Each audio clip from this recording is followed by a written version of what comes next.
जय श्री कृष्ण।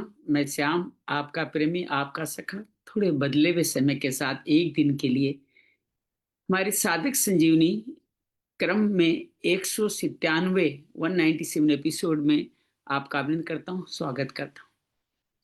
आज कल्पवास माघ मास की कृष्णा पक्ष की द्वितीया है।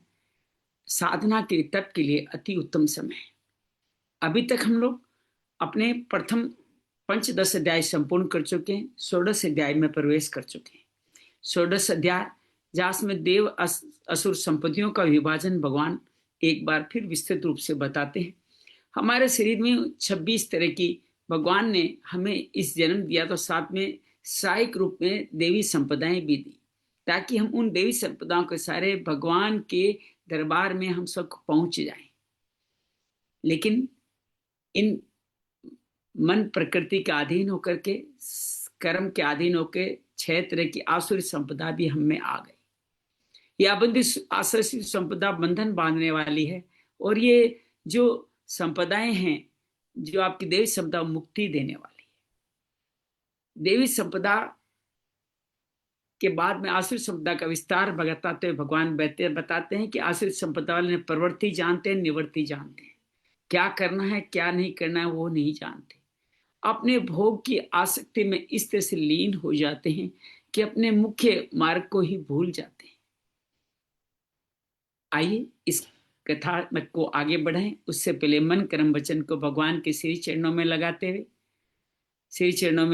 हुए मूलाधार चक्र से अर्धमूलित आंखों से नासिका पे द्वारों पे ध्यान रखते हुए भगवान का ध्यान करते हैं। नमो भगवते वासुदेवाय, नमो भगवते वासुदेवाय, नमो भगवते वासुदेवाय, नमो भगवते वासुदेवाय, नमो भगवते वासुदेवाय, नमो भगवते वासुदेवाय, नमो भगवते वासुदेवाय। वसुदेव सुतं देवं कंस चाणूरमर्दनं देवकी परमानंदम कृष्णं वंदे जगद्गुरुं। श्री कृष्णं वंदे जगद्गुरुं। वसुदेव सुतं देवं कंस चाणूरमर्दनं देवकी परमानंदम कृष्णं वंदे जगद्गुरुं। श्री कृष्णं वंदे जगद्गुरुं।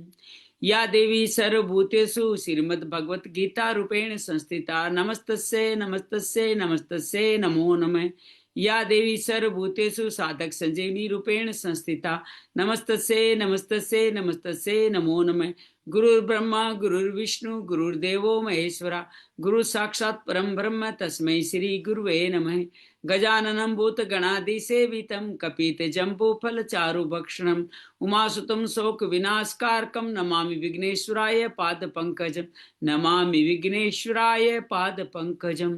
त्वमेव माता च पिता त्वमेव बन्धु च सखा त्वमेव विद्या द्रविणं त्वमेव सर्वं मम देव त्वमेव सर्वं मम देव।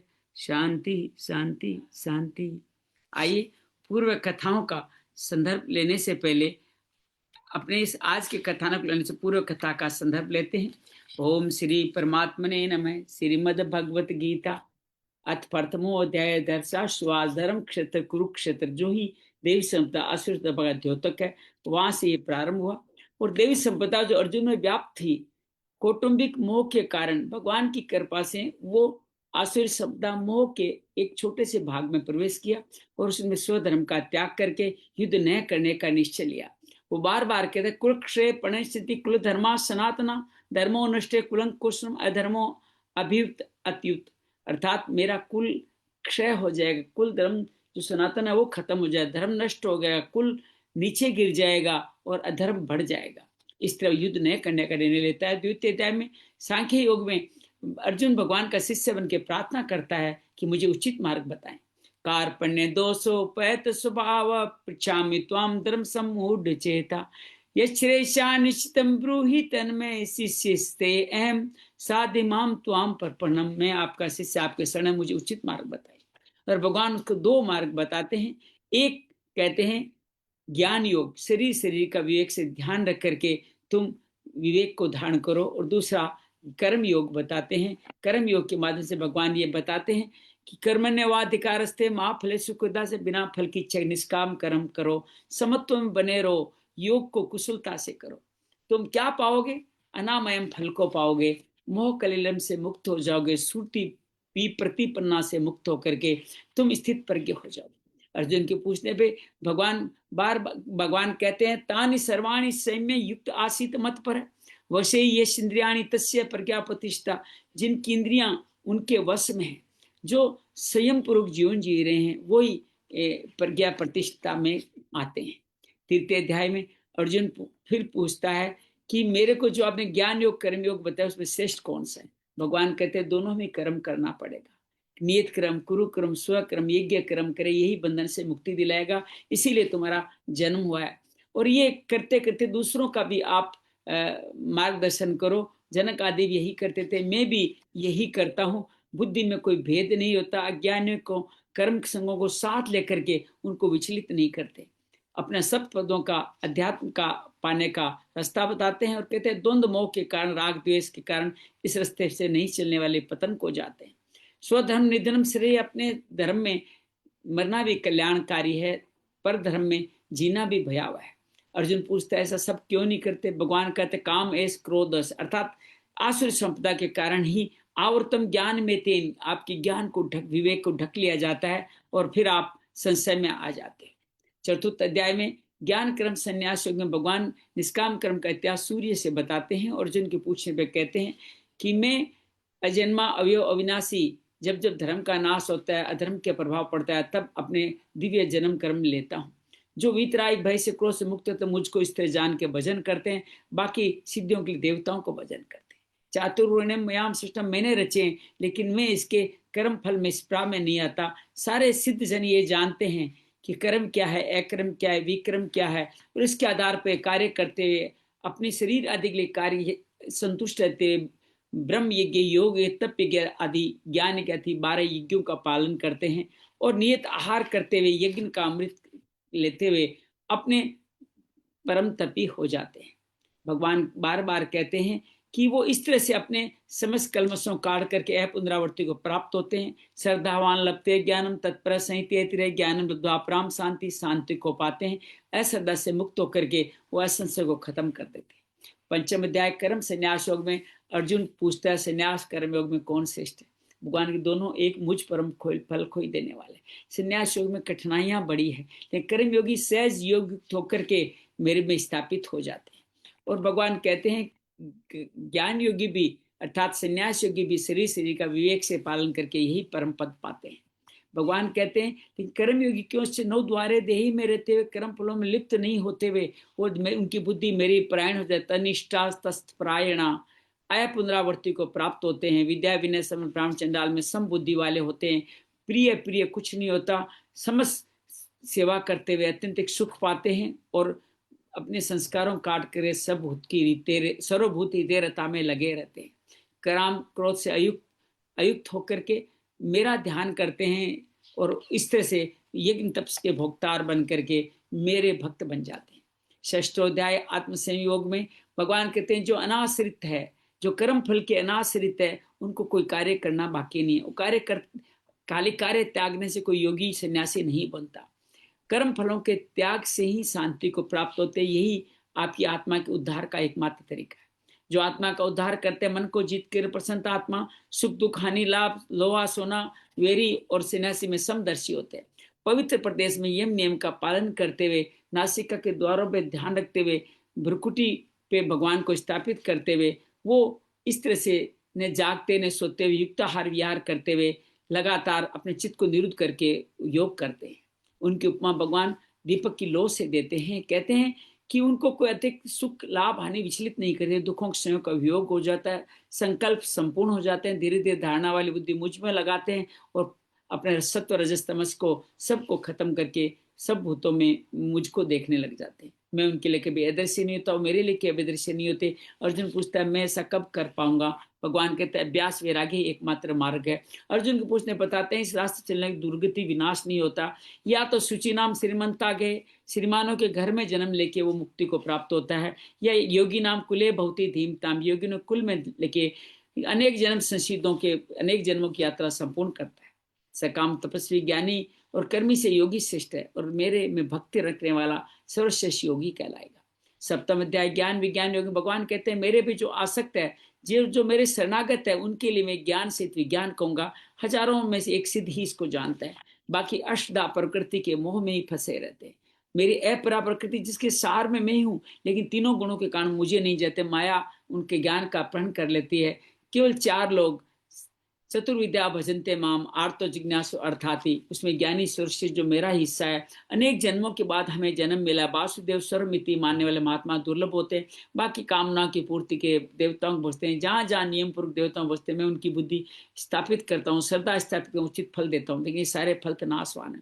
जो मेरे को अयोग जान लेता है उसके जीवन में कोई समस्या नहीं, लेकिन मूढ़ लोग ऐसा नहीं जान पाते। मैं सबको जानता हूँ, मेरे केवल भक्त जानते हैं। क्यों नहीं जानते सब आपको? इच्छा देश द्वंद्व मोह के कारण। और क्यों जान जाते हैं? पाप पुण्य फलों के द्वंद्व मोह से मुक्त होकर धड़वर्ती मेरा जरा मरण मोक्षाए, प्राण काल तक मेरा ही नाम लेते हुए मेरे को पा जाते हैं। अष्टम अध्याय में अर्जुन के पूछने पे भगवान कहते हैं जिसने सृष्टि की संरचना करी वो ही अखिल ब्रह्म है। उसका पहला कर्म सर्जना ही आदि कर्म है, और उन सबको जानना ही अध्यात्म है। अंतिम समय में जो मेरा नाम लेते हुए जाते हैं मुझको पाते हैं। सगुण साकार निर्गुण निराकार, सगुण निराकार 3 विधियां बताते हुए अपना परिचय देते हैं। कविवं पुराणम अनुशासितारम अणोरिण्याम समनु समृद्धे, सर्वस्य दातारम अचिंत्य रूपम आदित्य वर्णम तम संपरस्तात्। सबका सर्वज्ञ पालन पोषण कर तमस्य पर सूर्य रूपी ज्ञानवान मैं ही हूँ। प्रयाण काल में मेरा ध्यान करने वाले मुझको पाते हैं। बाकी सब लोग अनन्य भाव से जो मेरी भक्ति की भाव करते हैं सगुण साकार रूप का, वो दुखालम शास्त्र से मुक्त होकर मेरी गति को पाते हैं। ब्रह्मा तक सभी लोग पुनरावर्तिक हैं, लेकिन इन लोकों में भी जो सूर्य गति जो शुक्ल पक्ष की गति से जाते हैं वो ब्रह्मा के साथ मुक्ति को प्राप्त होते हैं। ये दोनों ऊर्ध्व गतियां जानने वाले लोग मोहित नहीं होते, और वेद यज्ञ तप से पुण्य फलों को अतिक्रमण करते मेरे में स्थापित हो जाते हैं। नवम अध्याय राज विद्या राजगुह्य योग। भगवान अपनी गुह्यतम योग्य विद्या बताते हैं जो है भक्ति योग। भगवान कहते हैं गुह्यतम ये विद्या पवित्र है, सुख में धर्म है, सहज है। अश्रद्धा वाले पुरुष इसको नहीं करते, मृत्यु संसार में घूमते ही रहते हैं। सब जगत में मैं हूँ, जगत मुझ में नहीं। सब जीवों में मैं हूँ, सब जीव मुझ में नहीं। मैं प्रकृति की संरचना करता हूँ, पर अपनी अध्यक्षता में लेके संसार में मेरी अध्यक्षता में प्रकृति उत्पन्न कर, लेकिन मैं उसमें उदासीन रहता हूँ। जो मेरे स्वरूप को नहीं जानते हैं वो मेरी अवज्ञा करते हैं। मोग आशा मोग कर्माणु मोग ज्ञाना विचेष से वो राजसूरी संपत्ति के आसीन होते हैं। देवी संपदा वाले लोग महात्मा अनन्य भाव से मेरा भजन कीर्तन दृढ़वर्तियों के नमस्कार नित्य करते हैं। ज्ञान यज्ञ कर्म यज्ञ द्वारा मेरा भजन करते हैं।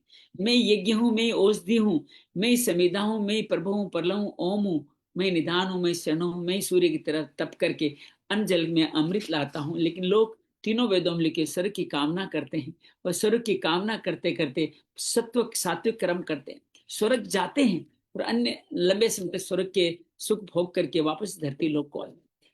भगवान कहते हैं देवताओं भजने वाले मेरा ही भजन अविधि पूर्वक करते हैं, कि सबका भोक्ता प्रभु में एक ही हूँ। देवता भजने वाले देवलोक, पितरों वाले पितृलोक, तो मेरा भजन सहज है। पत्रम पुष्पम फलम तोयम, जो भी मुझे यत करोसि यजनासि यजो होसि तदास्यत, मुझे अर्पित करे सुभासु फले एवं मैं मोक्ष से कर्म बंधन से मुक्ति दिला दूंगा। मेरे लिए कोई प्रिय प्रिय नहीं। पाप योनि दुराचारी स्त्रियां वैश्य शूद्र ब्राह्मण क्षत्रिय जो भी मेरा भजन करता है, मेरे मन लगाता है, वो धर्मात्मा हो जाता है।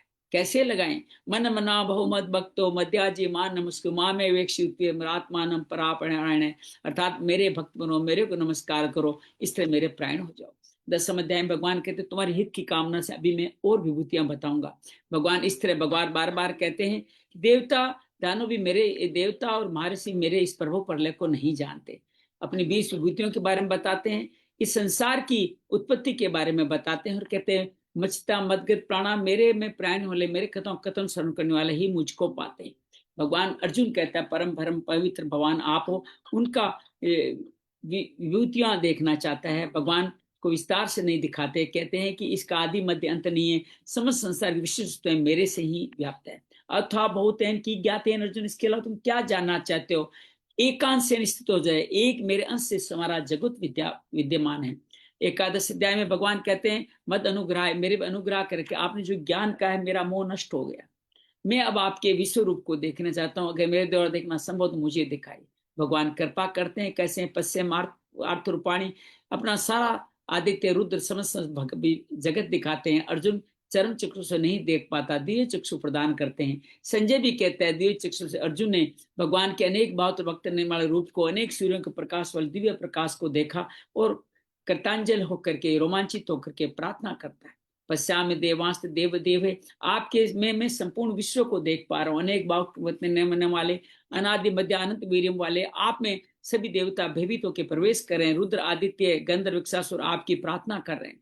बहुवक्त नैनम आकाश से पृथ्वी तक आप ही आप, दंष्टा कलानी समझ जगत व्यथित हो रहा है।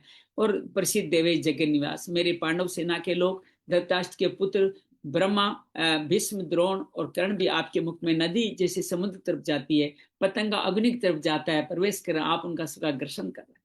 भगवान की प्रार्थना यूं संपूर्ण करता है, आख्यामि में को भगवान उग्रूपो नमोस्तुते देवर प्रसिद्ध विज्ञातुम इच्छामि भवन्तम आद्यम नहीं पर जाना में तम प्रवृत्त। मैं आपको जान नहीं पा रहा हूँ, आप क्या करने के लिए प्रवृत्त हुए हैं, अपना परिचय बताएं। भगवान कहते हैं कालोस्मि लोक क्षय कर प्रवृत्तो, मैं काल बढ़ा हुआ काल हूँ, मैं लोक क्षय को अंत करने के लिए आया हूँ। भगवान कहते हैं कि मैं जितने लोग हैं वो सब पहले ही मेरे द्वारा मारे गए हैं, तुम्हारे विपक्षी। निमित्त मात्रम भवे शासक, तुम केवल निमित्त मात्र बन जाओ। दोषम द्रोणम विश्वम जयद्रथ कर्ण सभी मेरे द्वारा मारे गए हैं। संजय कहता है, रोमांचित अर्जुन दोबारा प्रार्थना करता है, कहते हैं आपके नाम गुण लीला से सभी कृतज्ञ हो रहे हैं और असुर दसों दिशाओं में भागते जा रहे हैं। आप आदि देव पुरुष प्राणो वायु एवं अग्नि वरुण ये हो, आप ही अनंत वीर मोबाइल है, अनित विक्रम अमित विक्रम आप हो, आप ही सखा हो, आप ही यादव सखा कह के मैंने आपकी महिमा को नहीं जाना और आपको लिए मैंने बहुत कुछ कहा। फोन आएगा, उनको बोल देना कि हम अपना आप पिता से लोक से चराचर से तमस्य पूज्य से गुरु गरियान आप ही हो, मुझे आप मैं आपको प्रणाम करता हूँ, मुझे क्षमा करें। भगवान इस तरह मुझे आप मेरे प्रसन्न है, मुझे चतुर्भुज रूप दिखा। भगवान अपना चतुर्भुज दिखाते हैं और कहते हैं ये विश्व रूप किसी हर व्यक्ति नहीं देख सकता। संजय कहता है फिर चतुर्भुज रूप दिखाते हैं और अर्जुन सौम्यता को पाता है। अर्जुन भगवान वाच है, भगवान कहते हैं कि ये मेरा चतुर्भुज रूप देवता भी देखो लालाय तक सिर्फ अनन्य भक्ति से देखा जा सकता है। मत कर्म कन मत परमो मत भक्त संग वर्जित निर्वेश और भूतेषु मामेति पांडव, मेरे लिए कर्म करो, संग दोष को त्यागो, निर्वेर हो जाओ, मुझको पा जाओगे। द्वादश अध्याय।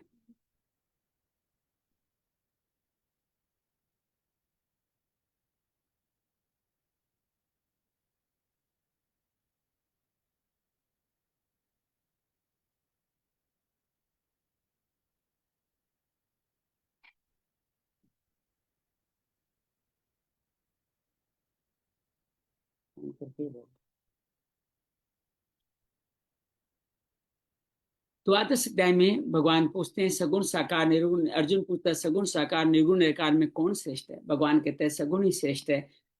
अव्यक्त का मेरा चिंतन करने वाले अर्थात निर्गुण निराकार देहाभिमान के कारण उनके जीवन में क्लेश बढ़े। जो मेरे कर्म मुझको मेरे समर्पित करता है वो मृत्यु संसार सागर से मुक्त होता है। समर्पण योग, अभ्यास योग, मेरे लिए कर्म करना, कर्म फल का त्याग, चार मार्ग बताते हैं। उपसंहार करते हुए बताते हैं कि अभ्यास से ज्ञान योग श्रेष्ठ है, ज्ञान से ध्यान, ध्यान से कर्म फल का त्याग तुरंत शांति प्रदान करने वाला है। भक्तों के 39 लक्षणों के बारे में बताते हैं। तुल्य निंदा स्तुतिर्मोनि संतुष्टो येन केनचित् अनिकेत स्थिरमति भक्तिमान में प्रियो न। तो तुल्य निंदा स्तुति संतुष्ट रहने वाले स्थिर बुद्धि वाले भक्त मुझे प्रिय है। ये इस अमृत पद पे चलने वाले तो मुझको प्रिय है ही है, लेकिन जो इस रास्ते पे आगे बढ़ने वाले नए भक्त हैं मुझे अति प्रिय है। त्रयोदश अध्याय क्षेत्र के भगवान इस शरीर को क्षेत्र बताते हैं जो 24 तत्वों 7 विकारों वाला। इसको जानने वाला क्षेत्र का यही ज्ञान है। भगवान कहते हैं इन्हीं विकारों के कारण देहाभिमान होता है और वो ज्ञान को मुझको नहीं जान पाते। तो ज्ञान के 20 साधन बताते हैं। अंद्रियार्थेषु नैराग्यम अनंकार एव च जन्म मृत्यु जरा व्याधि दुख दोषानु दर्शनम। जन्म मृत्यु जरा व्याधि में दुख दोष का अनुभव करने वाले, इंद्रियों में वैराग्य अनंकार वाले भक्त, वो जल्दी मुझे ज्ञानी मुझे पा जाते हैं। वो मेरे को जान जाते हैं कि मैं सब में स्थित हूँ, मैं ब्रह्मा विष्णु महेश्वर में प्रकाश हूँ। ये क्षेत्र ज्ञान ज्ञ को जानने वाले मेरे भक्त बन जाते हैं। प्रकृति और पुरुष गुणों के विकार में आकर के कारण कर्तृत्व का हेतु बन जाते हैं, बार बार जन्म का हेतु बनते हैं। ध्यान, सांख्य योग, ज्ञान योग, कर्म योग, श्रुति प्राणायाम से हम इससे मुक्ति पाते हैं। पूरा स्थावर जंगम क्षेत्र क्षेत्र के संयोग से होता है। जो सब लोगों में मुझको देखते हैं सही देखते हैं, बाकी सब लोग अहिंसा करते हैं। भगवान कहते हैं मैं न करोति न लिप्यति, सिर्फ मैं कुछ करता हूँ न लिप्त होता हूँ। आकाश की तरह मैं क्षेत्र क्षेत्र की ओर ज्ञान चक्षुषा के साथ अर्थात विवेक के आधार जानने वाले ही मुझको जान पाते हैं। चतुर्दश अध्याय में भगवान इन निर्गुण निराकार संतों के लिए कहते हैं कि ये सधर्मी हो जाते हैं। परले काल में व्यक्ति इनका पूरा जन्म नहीं होता, समस्त व्यष्टि समष्टि प्रकृति मेरे कारण है। लेकिन तीनों गुणों कारण बंधन में बचती रहती है। सुख के कारण सत्व वाले सत्व गुण और राग के कारण रजोगुण और अज्ञान के कारण तमस बनते हैं। तीनों एक दूसरे को बढ़ा के पड़ते हैं और तीनों के कारण उसी तरह का निर्मल राग प्रकाश प्रवृत्ति मोह आदि होता है। भगवान कहते हैं ऊर्ध्व गच्छन्ति सत्वस्था, उर्दू वाले ब्रह्म लोकों तक जाते हैं। मध्य तिष्ठन्ति राजसा, मनुष्य लोक तक जाते। जगन्य गुणवर्तिस्ता, अधो गच्छन्ति तामसा, तामस वाले निम्न लोगों को जाते हैं, अधो लोगों को जाते हैं। लेकिन गुणातीत मेरे धाम को जाते हैं। अर्जुन पूछता है गुणातीत कैसे, क्या करेगा? प्रकाशम प्रवृत्ति च मोह, न प्रकाश है न प्रवृत्ति है न मोह है। उदासीन रहता, मान पान में तुल्य रहता हुआ एवे बीचारी भक्ति से मेरा भक्त करता मेरे ब्रह्म में स्थापित हो जाता है। पंचदश पुरुषोत्तम योग भगवान अपना अलग परिचय देते हैं। ऊर्ध्व मगल मगज साकम, सबका मूल में हूँ। समस्त संसार विषय प्रवादा गुण, विषय और गुणों के त्रिगुणों के कारण अनेक अनेक लोगों की यात्रा करते रहते हैं। रास्ता वैराग्य और मेरे मुझ को जान जाओ।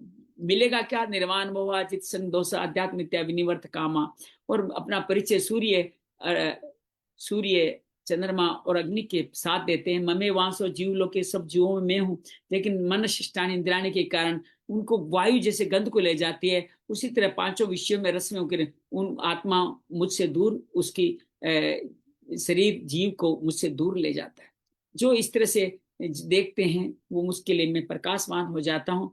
फिर बताते हैं पृथ्वी को धारण में करता हूँ, सूर्य से सबको पोषण करता हूँ, चंद्रमा के प्रकाश से सब औषधियां पोषित होती है, मैं ही जठाग्नि से भोजन पचाता हूँ। हृदय सन्निविष्ट सबके हृदय में रहता हूँ। मुझसे स्मृति ज्ञान संशय, मुझे वेद में हूँ, ज्ञान में हूँ, जानने योग्य में हूँ, जानने वाला में हूँ। शरीर अक्षर है, ये जीवात्मा अक्षर है और उससे अन्य पुरुष पुरुषोत्तम में हूँ। मैं अक्षर से अतीत हूँ और ये अक्षर से उत्तम हूँ, पुरुषोत्तम हूँ। जो इस तरह से मुझको जानने वाला मुझको पाता है, यही गुह्यतम शास्त्र है। ये जानने वाला मुझको जा जाता। आइए का हमारा क्रम जारी रखते हैं और आइए सबसे पहले सरला से निवेदन करते हैं। षोडश अध्याय के प्रथम 10 श्लोक आप पढ़े। श्री परमात्मने नमः। श्रीमद्भगवत गीता अथ षोडशोऽध्याय। श्री भगवानुवाच अभयं सत्त्वसंशुद्धिर्ज्ञानयोगव्यवस्थितिः दानन्दमस्य यज्ञश्च स्वाध्यायस्तप आर्जुम् अहिंसा सत्यमः क्रोधस्त्यागः शान्तिरपैशुनम् दया भूतेष्वलोलुप्त्वं माध्वं धीरचापलं तेजसमाधृतिः शोचम् अधरोहो नातिमानिदा भवन्ति सम्पदं दैवीम् अभिजातस्य भारत दम्भो दर्पोऽभिमानश्च क्रोधः पारुष्यमेव च अज्ञाने चाभिजातस्य पार्थ सम्पदमासुरीम् दैवी सम्पत्ति मोक्षाय निबधायासुरीमता माशु च सम्पदं दैवीम् अभिजातोऽसि पाण्डव द्वौ सर्गौ लोकेऽस्मिन् दैव आसुर एव च दैवो विस्तरसः प्रोक्त आसुरं पार्थ मे शृणु प्रवृत्तिं च निर्वृत्तिं च जना न विदुरासुराः न शोचन्नापि चाचारो न सत्यन्ते सुविद्यते असत्यमे प्रतिष्ठन्ते जगदाहुरनीश्वरम् अपरस्पर संभूतं किमन्यत् काम हेतुकम्। बहुत बढ़िया निशु, आप 9 से लेकर 16 तक आप पढ़ें। एतान दृष्टिम वष्टभ्य नशात मानो अल्पबुद्धये। जय श्री कृष्ण सर। एतान् दृष्टिमविष्टभ्य नष्टात्मानोऽल्प बुद्धयः प्रभवन्त्युग्र कर्माणः क्षयाय जागतो हिताः काम श्रित्य दुष्पूरन् दम्भमानमदान्विताः मोहात् गृहीत्वा सद्वाहान् प्रवर्तन्ते शुचिव्रताः चिन्तामपरिमेयै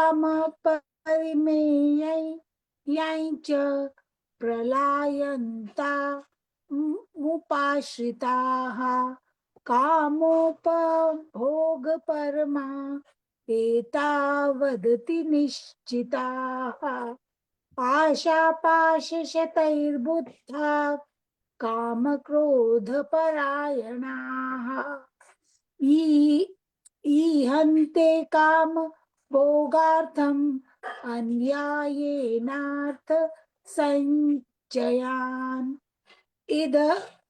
इदमद्य मया लब्धम् इमं प्राप्स्ये मनोरथम् इदमस्तीदमपि मे भविष्यति पुनर्धनम् असौ मया हतः शत्रुः हनिष्ये चापरानपि ईश्वरोऽहमहं भोगी सिद्ध्योऽहं बलवान् सुखी आढ्यो बिजनवास्मि कोऽन्यस्ति सदृशो मया यक्षे दास्यमि मोदिष्य इत्यज्ञानविमोहिताः अनेकचित्तविभ्रान्ता मोहजालसमानृताः प्रसक्ताः कामभोगेषु पतन्ति नरकेषु च। बहुत सुंदर। अंजलि जी, आप संपूर्ण करें इस अध्याय को। जी, जय श्री कृष्ण।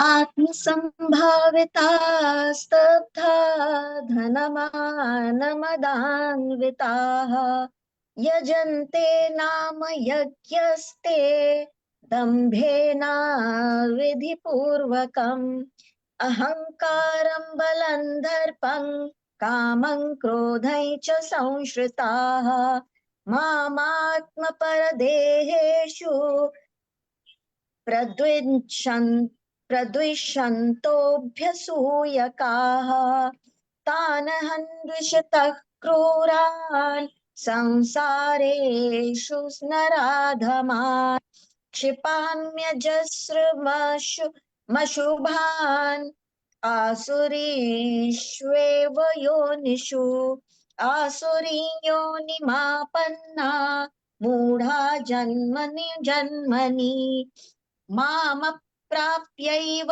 कौन्तेय ततो यान्त्यधमां गतिम् त्रिविधं नरकस्येदन् द्वारन्नाशनमात्मनः कामः क्रोधस्तथा लोभस्तस्मादेतत्र त्यजेत् एतैर्विमुक्तः कौन्तेय तमोद्वारैस्त्रिभिर्नः आचत्यात्मनः मनः श्रेयस्ततो याति परां गतिम् यः शास्त्रविधिमुत्सृज्य वर्तते कामकारतः न स सिद्धिमवाप्नोति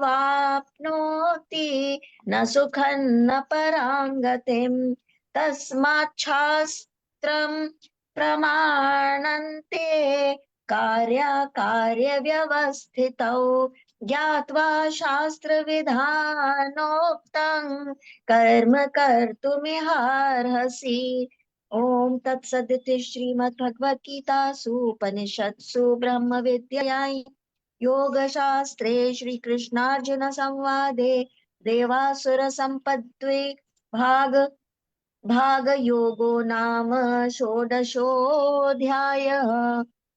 श्रीकृष्णार्पणमस्तु। श्री हरि जय। आइए सुबह की इस बेला में सोर्स जिसमें देवी क्षमता हमारी इस वक्त मॉर्निंग ब्रह्म काल में अपने आप जागृत होती है। अगर सुबह सुबह उठ करके आप बैठते हो तो देवी संपदा का आपको आशीर्वाद स्वतः ही मिल जाता है। ज्यों ज्यों ब्रह्म मुहूर्त दूर जाता है आसुर संपदा का काल प्रारंभ हो जाता है। ये बात हम सब ध्यान रखें तो बड़ा उचित रहेगा। भगवान 16 देवी संपदा हमें दे चुके हैं, बार बार हम उसका स्मरण करें। ये देवी संपदा हमें विकसित हो जाएगी। अभ्यम भय का सर्वथा भाव, अंतःकरण के अत्यंत शुद्धि, ज्ञान के लिए योग में दृढ़ स्थिति, सात्विक दान, दान भी कौन सा? सात्विक, इंद्रियों का दमन, यज्ञ स्वाध्याय, कर्तव्य पालन के लिए कष्ट सहना और शरीर मन वाणी की सरलता। ये 11 संपदाएं हमें पहले श्लोक में भगवान प्रदान कर देते हैं, हमें याद दिलाते हैं, बार बार अनेक भागों में बताते हैं, दूसरे अध्याय से लगातार बताते हैं और अगले ही बार में भगवान 9 और हमारे को और अपनी शुद्धियां बताते हैं और उनके माध्यम से भगवान चापलम हरि, एलोलुप्तम, लोगों पर दया करना, संतों का साथ, ये सभी चीजें भगवान दूसरे में हमें बार बार बताते हैं। वो कहते हैं अहिंसा, सत्य भाषण, क्रोध नहीं करना, संसार की कामना का त्याग, राग द्वेष जनित हलचल नहीं होना अर्थात शांति, चुगली नहीं करना, प्राणियों पर दया करना, लोलुपता नहीं होना, अंतःकरण की कोमलता हो, अर्थ एक कर्तव्य कर दिया है तो लज्जा है, चपलता का भाव हो, तेज क्षमा धरतीर सोचम अर्थात तेज प्रभाव हो, धारणा वाली बुद्धि हो, क्षमा करने वाला भाव मन के अंदर हो। और भगवान इस तरह से कहते हैं कि ये इस सोच सुचिता बनी रहे, अद्रोह है, दूसरे पर द्रोह का भाव, मारने का भाव न हो, मारने को न, मान को न चाहना हो। ये सभी देवी संपदा प्राप्त मनुष्य लक्षण। इतनी सारी छवि देवी संपदा को सिर्फ छह आसुरी संपदा ढक लेती है। और भगवान कहते हैं दंभो दर्पो विमानश्च, दंभ करना, घमंड करना, अभिमान करना, क्रोध करना, कठोरता रखना और अविवेक अज्ञान का होना आसुरी संपदा को प्राप्त मनुष्य लक्षण। अब ऐसे पुरुष आसुरी देवी संपदा वाले कैसे जीवन जीते हैं? तो भगवान कहते हैं देवी संपत्ति दी मोक्षाय, देवी संपत्ति मुक्ति के लिए है, आसुरी संपदा बंधन के लिए मानी गई। तो अर्जुन और हम सबको कह रहे हैं तुम सब देवी संपदा को प्राप्त हो, इसलिए तुम शोक मत करो, तुम मुक्त होने वाले हो। ये भगवान हम सबको यहाँ धीरे से आश्वासन देते हैं। इस आश्वासन के साथ बने रहेगा, मुक्ति सहज होने वाली है। मुक्ति का भाव भी मत लाना, विचार मत करना कब होगी ये भी मत लाना, बस भगवान कह दिया तो काम हो जाएगा। बार बार भगवान को टोकना नहीं है, कब मुक्ति होगी कि नहीं होगी, संशय भी मत रखना। भगवान कहते हैं मुक्ति अपने आप चलती चली जाएगी। छठे श्लोक में भगवान इस बात को फिर बताते हैं। इस श्लोक में 2 ही तरह के लोग हैं। प्राणियों की सृष्टि, एक देवी संपदा वाले, देवी को मैंने विस्तार से कह दिया। अब आसुरी संपदा का विस्तार सुनो। ये विस्तार कितना लंबा है, भगवान हमारे पे कितने दया करना चाहते हैं। एक एक भाव से बता रहे हैं कि तुम किसी भी तरह से इस आसुरी संपदा मत जाओ। आसुरी प्रकृति वाले पर्वत किस में प्रवृत्त होना चाहिए ये नहीं जानते, किससे निवृत्त होना चाहिए ये नहीं जानते, उनमें सोच नहीं है, श्रेष्ठ आचरण नहीं होता और सत्य पालन भी वो नहीं करते। हालांकि भगवान कहते हैं सब में कुछ न कुछ सत्य होता है। वो ऐसा कहते हैं कि संसार असत्य है, बिना मर्यादा के अपने आप केवल स्त्री पुरुष के संयोग से कामना ये इसका हेतु है, उससे पैदा हुआ, उसके सिवा और कोई कारण हो ही नहीं सकता। ऐसा आसुरी समता के ग्रसित लोग कहते हैं कभी पूरे नहीं होने वाली कामनाओं का आश्रय लेते हैं। दंभ मान मदान विताय, आगे भी शब्द आएगा, दंभ अभिमान मद में चूर रहने वाले, अशुचि व्रता अपवित्र व्रत धारण करने वाले, मोह के कारण दुराग्रहों को धारण के लिए संसार में विचरते ही रहते। और फिर वो क्या करते हैं, मृत्यु उपरांत रहने वाली अपार चिंताओं का आश्रय लेते हैं, उपाश्रिता आश्रय लेते हैं। और भगवान आगे इसके बड़े पर्यंतम उपाश्रिता सब याद रखिएगा, कामापभोग परमा पदार्थों संग्रह भोग करने में लगे रहते हैं। जो कुछ है वो इतना ही है ऐसा निश्चय करने वाले होते हैं, अर्थात अभी भी कम है और पाना चाहते हैं। इस तरह से वो कार्य करते रहते हैं।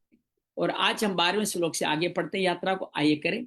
आशापासतेर्बद्धा काम क्रोध परायणा इयन्ते काम भोगार्थम अन्याय नार्थ संचयान अन्याय अन्याय अन्यायेन अर्थ संचयान, अन्यायन अर्थ संचयान शब्द करिएगा इसको। आशा पास सतेर, आशा की सैकड़ों फांसियों से बंधे हुए मनुष्य काम क्रोध के प्राण होकर के काम भोगार्थ पदार्थों का भोग करने के लिए अन्याय पूर्वक धन संचय करने की चेष्टा करते हैं। आज क्यों करते हैं? आशा पास सतेर बदाग, आसुर संपत्ति वाले मनुष्य आशा रूपी सैकड़ों पासों से बंधे रहते हैं। अर्थात उनको इतना धन हो जाएगा, इतना मान हो जाएगा, शरीर में ऐसे निरोगता हो जाएगी, सैकड़ों आशाओं की फांसियां। ये जब जो भी होप करते हैं ना, ये हो जाए ये हो जाए, ये सब फांसियां हैं। ये शब्द यहाँ ध्यान रखिएगा। आशा की फांसी से बंधे मनुष्य पर लाखों करोड़ रुपए हो जाए तो उसका मंगतापन नहीं मिटता। उसको यही आशा, संतों से कुछ मिल जाए, भगवान से कुछ मिल जाए, मनुष्य से कुछ मिल जाए। इतना नहीं, पशु पक्षी वृक्षलता पहाड़ समुद्र आदि से भी हमें कुछ मिल जाए। इस पर में सदा खाऊं खाऊं खाऊं खाऊं बनी रहती है। ऐसे व्यक्ति की सांसारिक आशाएं कभी पूरी नहीं होती। यदि पूरी हो भी जाए तो भी कुछ फायदा नहीं, क्योंकि वे जीते रहेंगे तो आशा वाली वस्तु नष्ट हो जाएगी, आशा वाली वस्तु रहेगी तो वो मर जाएंगे। बड़ी बात है, जीते रहे या तो आशा वाली वस्तु नष्ट हो जाएगी या वो मर जाएंगे, वस्तु बच जाएगी, अथवा दोनों ही नष्ट हो जाएगी। जो आशा रूपी फांसी से बंधे हुए हैं ये कभी एक जगह स्थिर नहीं रहते। जो इस आशा रूपी फांसी छूट गए वे मौत से एक जगह रहते हैं। काम क्रोध प्रायणा, उनका परम अयान स्थान काम और क्रोध ही होते। ऐसे आसान फंसे हुए लोग का परम स्थान क्या है? काम और क्रोध के परायण होते हैं। कामना पूर्ति के लिए क्रोध पर दूसरों को कष्ट देना ही उनका जीवन होता है। तो दंभ मान मद जो आया था उनके साथी होते हैं, और काम और क्रोध उनके आश्रय स्थल होते हैं, अर्थात ठहरने के स्थान होते हैं।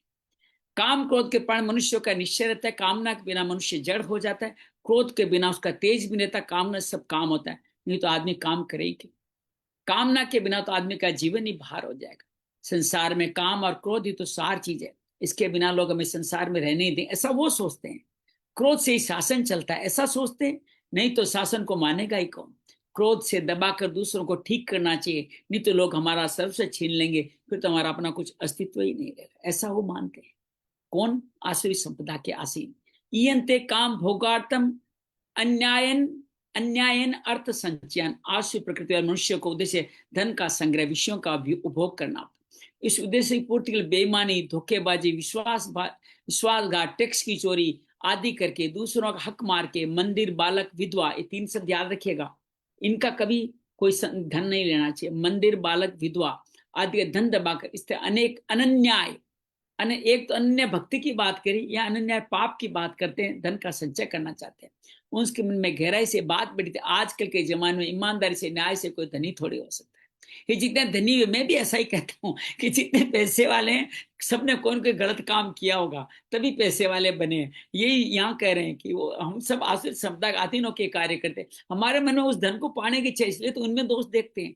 ये जितने धनी सब अन्याय, चोरी, धोखेबाजी करके हुए, ईमानदारी से न्याय काम करें, जो बात है वो तो कहने मात्र की। अरे भाई, प्रारब्ध है उनका, पूर्व जन्म के कर्म फल है, इस कारण से धनी हुए हैं। और तुम नहीं हुए हो कि पूर्व जन्म में तुम्हारी कमाई थोड़ी कम रह गई है, अब फिर कर लो कमाई, तुम्हें मिल जाएगी। काम यदि न्याय के अनुसार काम करें तो हमें दुख पाना पड़ेगा, जीवन धारण करना मुश्किल हो जाएगा, ऐसा उन आश्रित स्वभाव वाले व्यक्तियों का निश्चय होता है। ये बड़ी मुश्किल काम, मैं भी व्यवसाय करता हूँ, बहुत सारे ऐसे काम कर लेता हूँ जो आश्रित संपदा के अधीन होते हैं। तो ये बड़ा आसान काम नहीं है जो दिया गया है, लेकिन करना चाहिए, इसमें कोई दो राय नहीं। जो व्यक्ति न्यायपूर्वक स्वर्ग के भोगों की प्राप्ति के लगे हुए, उनके लिए भगवान ने कहा है उन लोगों की बुद्धि में परमात्मा प्राप्त करना ये निश्चय हो ही नहीं सकता। जो स्वर्ग की कामना करके भोग में लगे, परमात्मा प्राप्ति के रास्ते में नहीं चल सकते। फिर जो अन्यायपूर्वक धन कमा के प्राणों के पोषण में लगे, उनकी बुद्धि में तो परमात्मा का निश्चय हो ही कैसे सकता है। परंतु वे भी यदि चाहे परमात्मा प्राप्ति के निश्चय साधन प्राणी हो सकते हैं। ऐसा निश्चय किसी को मना नहीं है कि मनुष्य जन्म किसके लिए? परमात्मा प्राप्ति के लिए मिले। भगवान पहले कहें पाप योनि दुराचारी सब मुझे पा सकते हैं। पूरे श्लोक का भाव यह है, आशा पास सतेर बदाक, सत्य पद अनंत का वाचक है। सत्य मतलब अनंत इच्छाओं से बंधे हुए हैं। जब संसार के साथ समय तक कामनाओं का अंत नहीं होता। दूसरे 43 श्लोक में भी आया, बहु शाखा हिंताश्च बहु बुद्धियो अव्यवशीना, अनेक शाखाओं का विस्तार कर लेते हैं। अवैसे मनुष्य की वजह अनंत और बहु शाखाओं वाली होती है। कारण कि उन्होंने अविनाशी विमुख होकर के नाशवान को सत्ता और महत्ता दे दी, उसके साथ संबंध जोड़ दिया। काम क्रोध परायणा, आसुर स्वभाव लोग काम और क्रोध को स्वाभाविक मानते हैं। काम और क्रोध से उनको कुछ दिखता ही नहीं, इसका क्योंकि दृष्टि जाती नहीं है। ये उनका परम आयन अर्थात स्थान है। मनुष्य समझता है क्रोध करने से दूसरा हमारे वश में रहेगा, परंतु जो मजबूर लाचार होकर हमारे वश में हुआ है कब तक वश में रहेगा। मौका पड़ते हुए घात करेगा, अतः क्रोध का परिणाम बुराई होता है। संबंध क्या जोड़ा? आश्रय संबंध वाले व्यक्ति लोभ क्रोध अभिमान किस प्रकार मनोरथ किया करते हैं, आगे 3 श्लोकों में हम बताने का प्रयास करें। इद मदमया अलब्धम इमं प्राप्स्ये मनोरथम इदमस्तिदम अपि में भविष्यति पुनर्तम। वे किस तरह के मनोरथ करते हैं? इदम, इतनी वस्तु तो हमने आज प्राप्त कर ली। रोज अपनी बैलेंस शीट बनाते हैं और इस मनोरथ को आज, अब इस मनोरथ को हम पूरा कर लेंगे, इतना धन तो हमारे पास है ही, इतना फिर और हो जाएगा, यही कामना करते रहते हैं। इद मध्यमया अलब्धम लभम इमं प्राप्स्ये मनोरथम। आश्रय प्रकृति वाले व्यक्ति लोभ के प्राणों मनोरथ करते हैं। वो अपने उद्योग से, बुद्धि माने चतुराई से, होशियार चालाक से इतनी वस्तु आज प्राप्त कर ली, इतनी और प्राप्त कर लें, इतनी वस्तुएं तो हमारे पास है, इतनी और वहां से आ जाएगी, इतना धन व्यापार से आ जाएगा, हमारा बड़ा लड़का इतना पढ़ा हुआ है, वह इतना धन और वस्तु तो उनके विवाह में आ जाएगी, इतना धन टैक्स की चोरी से बच जाएगा, इतना जमीन से आ जाएगा, इतना मकानों किराए से आ जाएगा, इतना ब्याज का आ जाएगा, आदि आदि ऐसी भाव रखते हैं। इदमस्तिदमपि में भविष्यन्ति पुनर्तम। जैसे जैसे उनका लोभ बढ़ता है वैसे उसके मनोरथ बढ़ते हैं, उनका चिंतन बढ़ जाता, चलते फिरते, काम धंधा करते हुए, भोजन करते हुए, मल मूत्र का त्याग करते हुए, नित्य क्रम पाठ पूजा तप करते हैं, तो उसे करते हुए धन कैसे बढ़े इसका चिंतन करते हैं। भगवान से भी बार्गेनिंग करते हैं, तुम इतना दे दो मैं तुम्हें स्वामणी चढ़ाऊंगा, मतलब परसेंटेज लगाते हैं। भगवान अगर 1 लाख देंगे तो 1,000 खर्च करने में क्या बुराई है, या 20,000 खर्च करने में बुराई क्या है, 80% तो फिर भी बच गया मेरे पास। धन कैसे बढ़े इसका चिंतन करते हैं। इतनी दुकानें, मिल कारखाने तो हमने खोल दिए, इतने और खुल जाए, इतनी गाय भैंसे भेड़ बकरियां आदि तो और हो जाए, इतनी जमीन हमारे पास है पर ये बहुत थोड़ी किस्तें और मिल जाए तो बहुत अच्छा हो जाएगा। इस प्रकार धन आदि बढ़ाने से उनके मनोरथ होते हैं। तब उनकी दृष्टि अपने शरीर तथा परिवार पर जाती है, तो इससे मनोरथ करते हैं अमुक अमुक दवाएं सेवन करने से शरीर ठीक रहेगा, अमुक अमुक चीजें ठीक कर लीजिए, हम सुख और आराम से रहेंगे, एयर कंडीशन वाली गाड़ी मंगवा से बाहर की गर्मी नहीं लगे, ऊन के ऐसे वस्त्र में जैसे सर्दी नहीं लगे, ऐसी बरसाती कोट छाता मंगा ले, वर्षों शरीर गिलाने वर्षा से, ऐसे ऐसे गहने कपड़े श्रृंगार आदि की सामग्री मंगवा ले जिनसे हमें बहुत सुंदर दिखाई दे, आदि आदि। ऐसा मनोरथ करते करते उनको याद नहीं रहता कि हम बूढ़े हो जाएंगे, इस सामग्री का करेंगे क्या, मरते समय सामग्री हमारे क्या काम आएगी, अंत में संपत्ति का मालिक कौन होगा। बेटा तो कपूत है, बड़ी बड़ी महत्वपूर्ण घोषणा कर रहे हैं, बड़ी कठोर घोषणा कर रहे हैं, बेटा तो कपूत है, अतः सब नष्ट कर। बेटा कपूत क्यों है? जब आप स्वयं धन की प्राप्ति में लग गए हो तो बेटे में तो यही संस्कार आएंगे, वो सुपुत्र नहीं हो सकता। वो भी तो चाहता है कब बाप मरेगा उसका धन मेरा आ जाएगा, तो बेटा कपूत है, तो अतः सब नष्ट करता है। मरते समय धन संपत्ति सुख को दुख देगी, इस प्रकार संपत्ति खुद को भी दुख दे देगी। इस सामने लोभ कारण मुझे बेटा बेटी से डरना पड़ता है, नौकरों से डरना पड़ता है, कई लोग हड़ताल नहीं करते। यहाँ एक सवाल उठता है, देवी संपत्ति का धारण करके साधन करने साधक के मन में भी कभी कभी व्यापार अधिकारी, इतना काम हो गया, इतना काम करना, इतना काम आएंगे, इतना पैसा आ गया, इतना आप टैक्स, आदि ऐसे भाव आते रहते हैं। ये भाव जड़ता का उद्देश्य आसु संपत्ति वाले मन में भी आते हैं। दोनों वृत्तियों में फर्क क्या? गुरु बताते हैं दोनों की वृत्तियां एक से देखने में बड़ा अंतर है। साधक का उद्देश्य परमात्मा प्राप्ति होता है, अतः उन वृत्तियों में तल्लीन नहीं होता। आश्रय संपत्ति धन इकट्ठा करने और भोग भोगने का आता है, अतः उन वृत्तियों में ही तल्लीन होते हैं। तात्पर्य यह है दोनों के उद्देश्य विभिन्न, दोनों में बड़ा भारी अंतर। प्रशिष्ट का भाव यह भगवान 11वें श्लोक में कहे काम उपभोग परमापद की व्याख्या कर रहे हैं। आइए 14वां श्लोक पढ़े। असोमया हत शत्रु हनिशे च परानपि ईश्वरो हम भोगी सीधो हम बलवान सुखी। वह शत्रु असो, वह शत्रु तो हमारे द्वारा मारा गया, और अपरान उन शत्रुओं को भी हम मार डालेंगे। हनिष्य मतलब मार डालेंगे। हम ईश्वर सर्वसमर्थ, अपने आप को ईश्वर मान लेता है, हम भोगी भोगने वाले हैं, हम सिद्ध हैं, हम बड़े बलवान हैं, हम सुखी हैं। आश्रित समतल व्यक्ति क्रोध के प्राण इस प्रकार के मनोरथ करते हैं। असो में आहत शत्रु, वो हमारे विपरीत चलता था, हमारे साथ वेर रखता था, हमने उसको तो हमने मार दिया है। हनी से चाप रान, दूसरे जो भी हमारे विपरीत चलते थे, हमारे साथ वेर रखते थे, हमारा अनिष्ट सोचते, उनको भी हम मजा चखा देंगे, मार डालेंगे। ईश्वरो अहम, हम धन बल बुद्धि आदि में सब तरह समर्थ है, हमारे पास क्या नहीं है, हमारे बराबरी कोई नहीं कर सकता। अहम भोगी, हम भोग भोगने वाले हैं, हमारे पास स्त्री मकान कार आदि कितनी बहुत सामग्री। सिद्ध हम सब तरह से सिद्ध है। हमने तो पहले ही कह दिया था ना, वैसे हो गया कि नहीं, देखो मैंने कहा था वही हुआ है ना। हमारा तो पहले से ऐसा दिखता है, हमारे को सब दिख जाता है। जो लोग भजन स्मरण जब ध्यान आदि करते हैं वे कभी किसी के बहकाए में आए हुए हैं, अतः उनकी क्या दशा होगी इसको हम जानते हैं। हमारे समान सिद्ध और कोई संसार में है ही नहीं। हमारे पास तो अनिमा गरिमा सब सिद्धियां हैं, हम एक फूंक में सबको भस्म कर सकते हैं। बलवान, हम बड़े बलवान हैं। अमुक आदमी ने समाज से टक्कर लेने चाहिए, उसका क्या नतीजा हुआ देखा आपने। और तो जहां स्वयं हार जाते हैं वह बात दूसरों को नहीं कहते, जिससे कोई हमें कमजोर न समझ ले। उन्हें अपने हारने की बात तो याद भी नहीं रहती, पर अभिमान की बात उन्हें याद रहती है। सुखी, हमारे पास कितना सुख है, आराम है, हमारे समान सुखी संसार में कौन है। ऐसे व्यक्तियों के भीतर तो जलन होते थे, ऊपर से डींग हाँकते हैं। यहाँ भगवान 12 श्लोक में कहे काम क्रोध प्रायणा पद की व्याख्या की है। आसुर स्वभाव मनुष्य में हम सुखी हैं, ये केवल अभिमान होता है, वास्तव में सुखी नहीं होते। सुखी वास्तव में वही है जिसमें अनुकूलता प्रतिकूलता का असर नहीं होता। आसुर स्वभाव वाले मनुष्यों के पास काम और क्रोध का ही बल होते हैं। वे नाशवान के संबंध में अपने आप को बलवान समझते हैं। हिरण्यकश्यप आदि की तरह अपने को सर्वोपरि मानते हैं, उस लोग उनको निकृष्ट दिखते हैं। आज अवसर मिला है, ये पूरा 34 श्लोक भी आज पढ़ लेते हैं। आडो बिजनवानस्मि कौनोस्ति सदृशो मया यक्षदास्यामि मोदिष्य इत्ते ज्ञान विमोहिता। आड्य कहते हैं धनवान को, हम धनवान हैं, अभी जनवान बहुत से मनुष्य हमारे पास में, मया हमारे सदृश अन्य दूसरा कौन है। खूब यज्ञ करेंगे, यज्ञ की बात भी आई है, ये भी आसुरी संपदा यज्ञ भी करवाती है। दान देंगे, मौज करेंगे, इस तरह से अज्ञान से मोहित रहते। असुर स्वभाव वाले व्यक्ति अभिमान के प्राण इस प्रकार के मनोरथ। अभी अभिमान की व्याख्या हो रही है, पहले काम की, फिर क्रोध की, अब अभिमान की।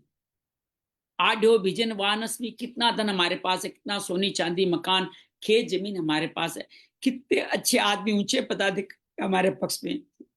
हम धन और जन के बल पर रिश्वत और सिफारिश कर जो चाहे वो करा सकते। आज ना एक कोई ट्रैफिक में रुक जाता है ना गलत काम करते हुए, तुरंत कहता है पता है मैं इसका एमएलए का भाई हूं, मैं एसएचओ को जानता हूँ, फोन पे बात करवाता है उससे।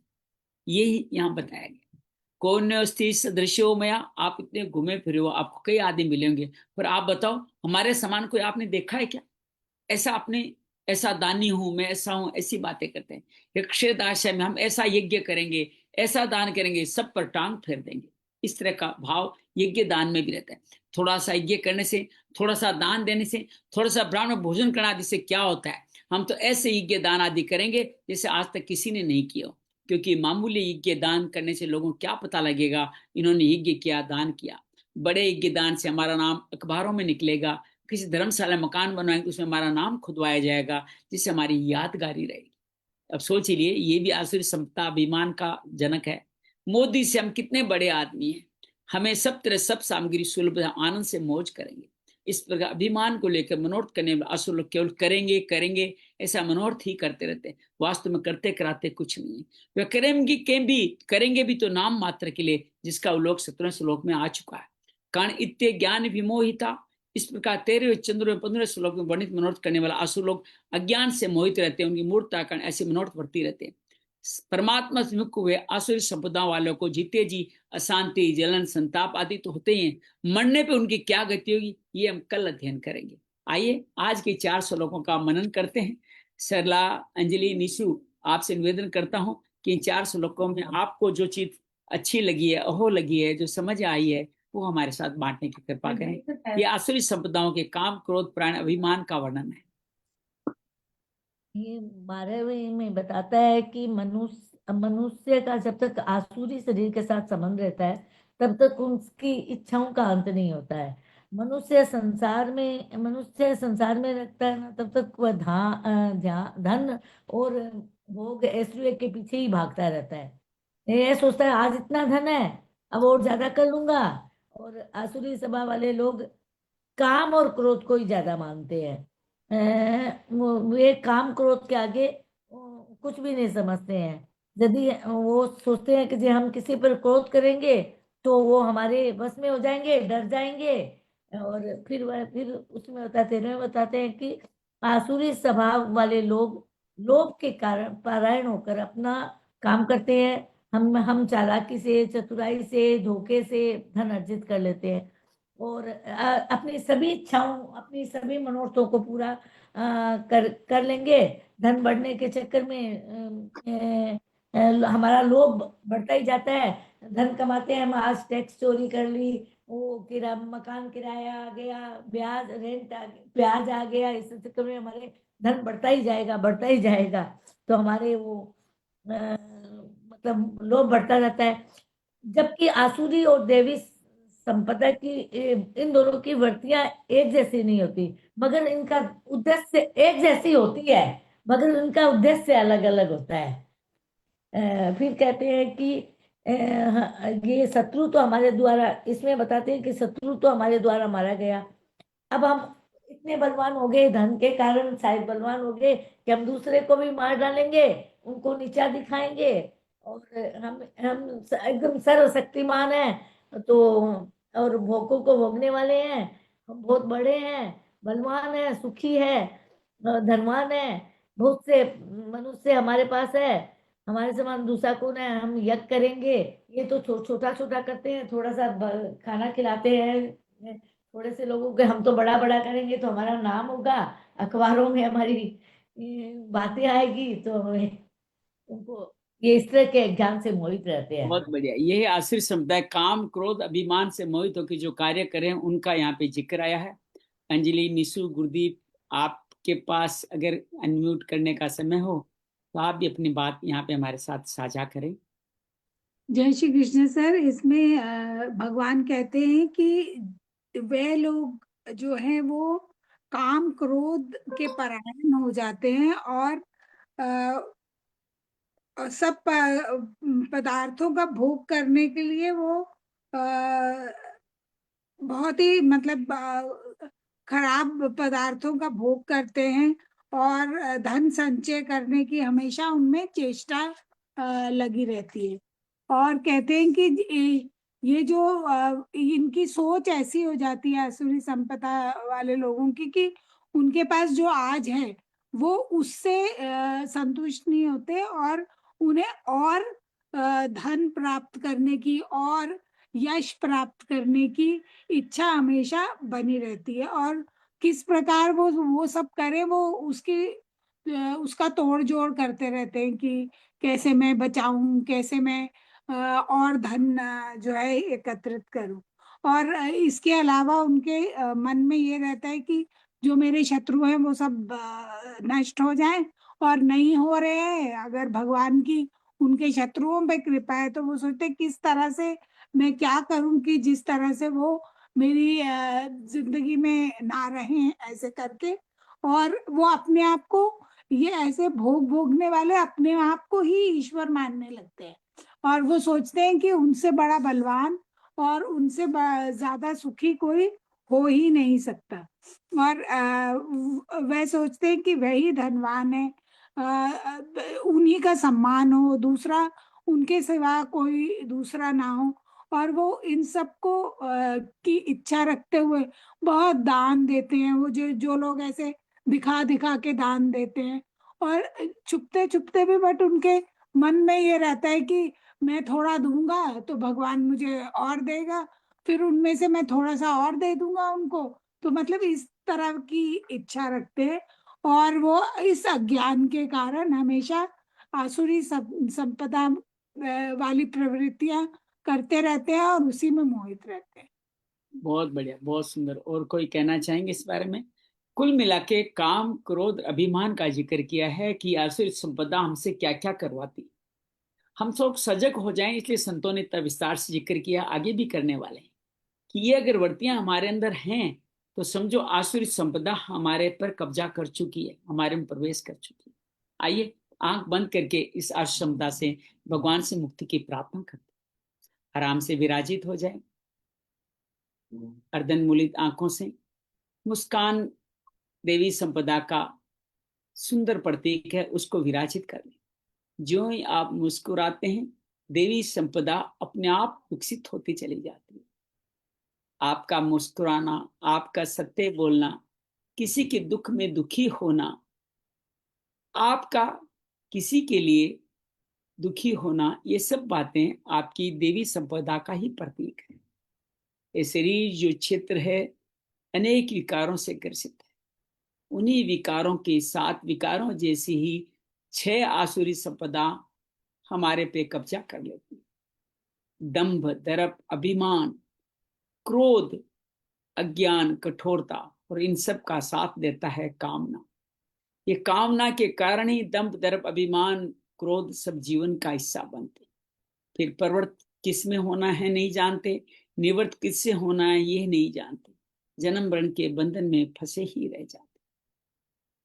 ये काम की आशा में भोग बढ़ता जाता है। कामोपभोग परमा, इस भोग के लिए जितना भी धन मिल जाए उतना कम लगता है, और अधिक पाने के लिए अनेक गलत साधनों का भी हम प्रयोग करना अनुचित नहीं मानते। दूसरों को तकलीफ पहुंचे उसको भी अनुचित नहीं मानते। बस मेरे पास इतना धन है, इतना और आ जाए। आशा की हजारों फांसियों में बंधे रहते हैं। आशा पास सतेर बद्धा, सैकड़ों फांसियों में आशा की बंधे रहते हैं। ये मिलेगा, ये मिलेगा।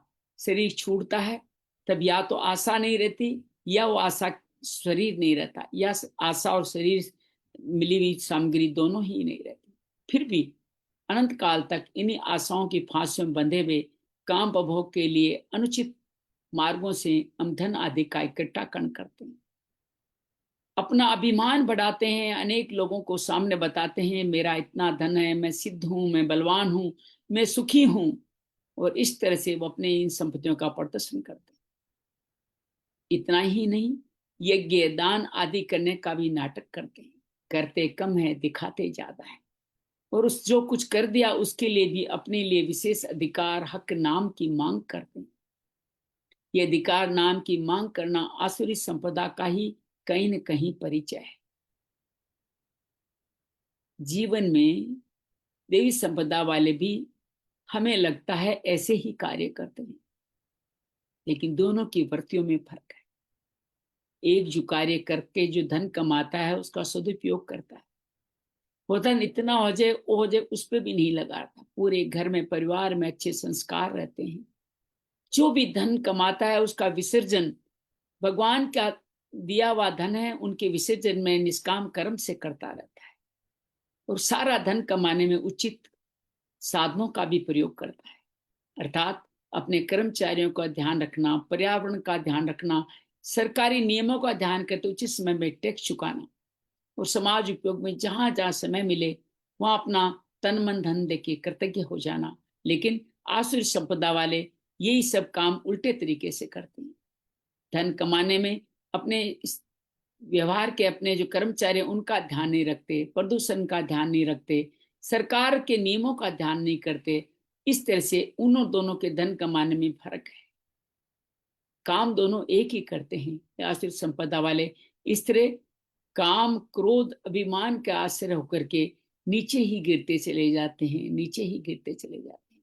हे भगवान, हे ईश्वर, हम सबको आपने बड़ी कृपा करके देवी संपदा दी। इसके ऊपर जब कभी भी ये आसुरी संपदा का मेल जम जाए, आवरण जम जाए, हमें इसकी मुक्ति प्रदान करना। तथास्तु।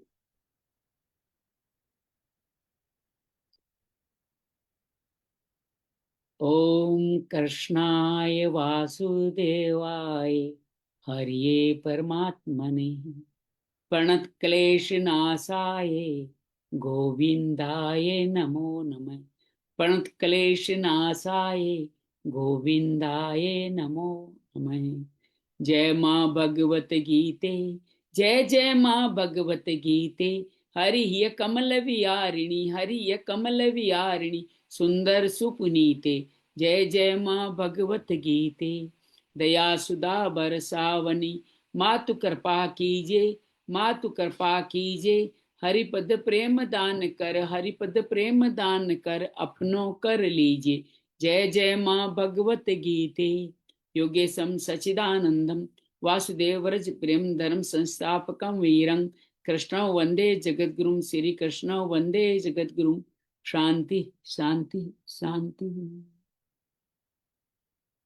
बहुत बहुत धन्यवाद, बहुत बहुत धन्यवाद। आप मेरे आग्रह पे सुबह आए। आज हमारे सामाजिक संस्था मारुड़े मंच सबको पिकनिक पे ले जा रही है, तो मैं भी पार्थ, श्रीमती जी, बहू के साथ उस पिकनिक पे जा रहे हैं। तो 8 बजे, 7:30 बजे निकलना था, इसलिए हमने 8 बजे तक का समय लिया। अब जल्दी भाग करके उनको पकड़ लेंगे और एक जो ही गांव है जज्जर के पास, वहां पे हम लोग सब परिवारजन लोग के एक साथ वन भोजन करने जा रहे हैं। आप सबका बहुत बहुत आभार, बहुत बहुत मंगल हो, मंगल हो, मंगल हो। जय श्री कृष्ण। जय श्री कृष्ण। हरि जय श्री कृष्ण। जय श्री